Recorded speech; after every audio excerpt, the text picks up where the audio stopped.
राजस्थान के अंदर अभी हमारे खेजड़ी का वृक्ष, चलिए धन्यवाद धन्यवाद। लास्ट समाप्त करो साहब, लास्ट खेजड़ी के वृक्ष की अंधाधुंध कटाई चल रही राजस्थान के अंदर।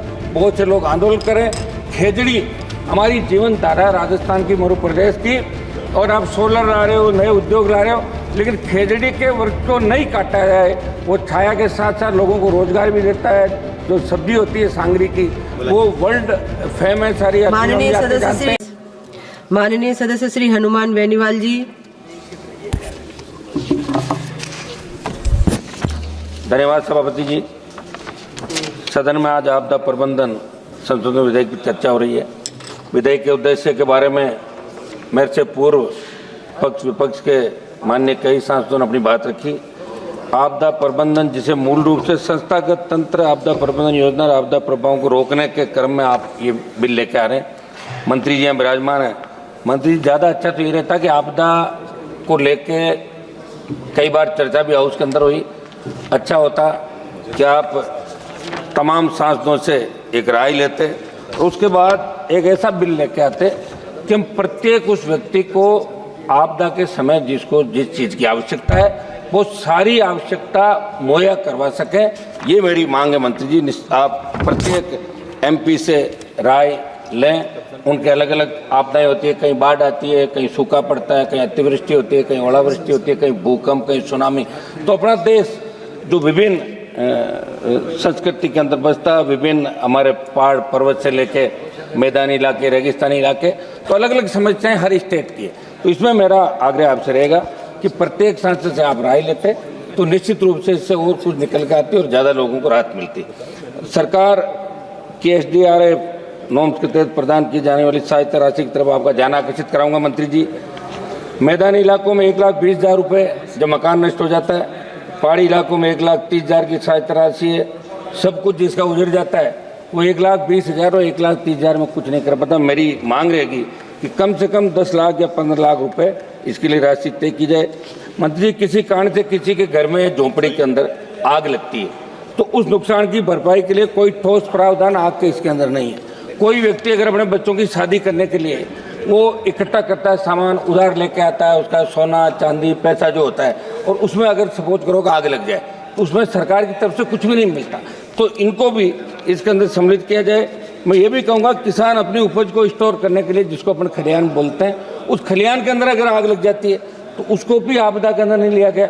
भी मांग रहेगी कि इसको भी इसके अंदर लिया जाए। आप कपड़ों पर दे रहे हो 2,500 रुपये, आप दे रहे हो न्यूनतम 75% भुगतान सरकार करे। ये मेरी मांग है कि जितने उसकी नुकसान हो इसका आकलन करा के और उसको अधिकतम राशि उस व्यक्ति को मिले। अतिवृष्टि या बाढ़, अकाल, शीतलहर या लू से भी लोगों को भारी आर्थिक नुकसान उठाना पड़ता है। इस समझ में भी आप करेंगे। सांसद कोष और विधायक कोष से भी ऐसी परिस्थिति में जहां किसी भी प्राकृतिक आपदा से लोगों को नुकसान हुआ हो। वैसे सांसद कोष बहुत कम है, 5 करोड़ है।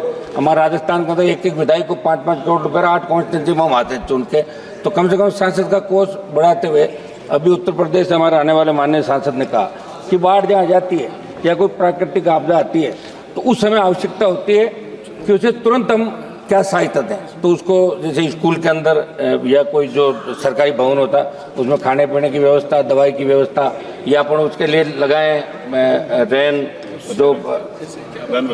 रेन बसेरा उसका करें, वर्षा को रोक सकें और तुरंत हम सहायता क्या दें। तो ऐसी सहायता के लिए सांसद कोष को बढ़ाते हुए सांसदों को ये आप अधिकार दें कि सांसद प्राकृतिक आपदा के समय कुछ मदद कर सकें। लोग हमारे पास आते हैं, मदद नहीं कर पाते, तो इसके अंदर आप प्रावधान करें और सांसद के ESP बढ़ाएं। SDRF NDRF के नॉर्म्स के अनुसार मदद करने की सिफारिश करने के अलावा कुछ नहीं कर सकते। इसलिए आपसे हमारी गृह राज्य मंत्री जी जो बहुत ज़्यादा ध्यान भी रखते हैं हर व्यक्ति का, हर सांसद का, तो आप इस विशेष रूप से इस बात का ध्यान रखेंगे कि लोग हमारी तरफ देखते हैं और हम सरकार की तरफ देखते। 1 मिनट आप बातों समाप्त करने कंप्लीट। हाल ही में अग्निशमन सेवाओं के आधुनिकीकरण से जुड़ा मेरा सवाल था, जिसके जवाब में गृह राज्य मंत्री जी ने कहा कि अग्निशमन सेवा राज्य का विषय और अनुच्छेद 243 के तहत भारत के संविधान की 12वीं अनुसूची में एक नगरपालिका कार्य के रूप में सम्मिलित किया गया। मैं गृह मंत्री जी से मांग करूंगा कि ग्राम पंचायतों का अधिकार। धन्यवाद माननीय सदस्य। 1 मिनट समाप्त कंप्लीट करिए प्लीज। 1 मिनट नहीं हुआ अभी तो, हम सब 1-2 चर्चा नहीं तो देखो अग्निशमन सेवाओं को अनिवार्य करने का प्रावधान बनाया जाए। चूंकि 15वें वित्त आयोग द्वारा राज्यों में अग्निशमन सेवाओं के अर्जुन के लिए 5,000 करोड़ के प्रावधान की सिफारिश की गई, लेकिन गांव में अग्निशमन की आवश्यक जरूरत है। इसमें आप जो भी उपखंड और पंचायत समिति मुख्यालय नगर क्षेत्र नहीं है, प्रारंभिक तौर पर वहाँ आप अग्निशमन को अनिवार्य करने का प्रावधान तत्काल करने की आवश्यकता। सभापति जी, हमारे 1-2 महत्वपूर्ण सुझाव है, अगर आप कहें तो मैं दे दूं, आप कहें तो बैठ जाओ, आप बताएं। आपने दिया टाइम लोगों को साथ कंप्लीट करिए। आपदाओं की पूर्व चेतावनी प्रणाली को मजबूत किया जाए। ताप, लहरों, बाढ़ों, सूखे जैसी आपदाओं का सटीक पूर्वानुमान लगाने का आधुनिक तकनीक का उपयोग किया जाए। वन क्षेत्र बढ़ाने के लिए योजनाएं लागू की जाए।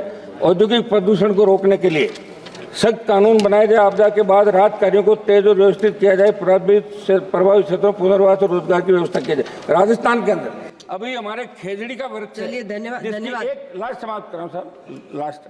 खेजड़ी के वृक्ष की अंधाधुंध कटाई चल रही राजस्थान के अंदर, बहुत से लोग आंदोलन करें। खेजड़ी हमारी जीवन धारा राजस्थान की, मध्य प्रदेश की, और आप सोलर ला रहे हो, नए उद्योग ला रहे हो, लेकिन खेजड़ी के वृक्ष को नहीं काटा जाए।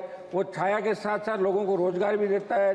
जो सब्जी होती है सांगरी की, वो वर्ल्ड फेमस सारी, माननीय सदस्य श्री अरुण नेहरू इन जी, चीजों का विशेष रूप से ध्यान रखते हुए इसमें बड़े संशोधन आप लोग करें।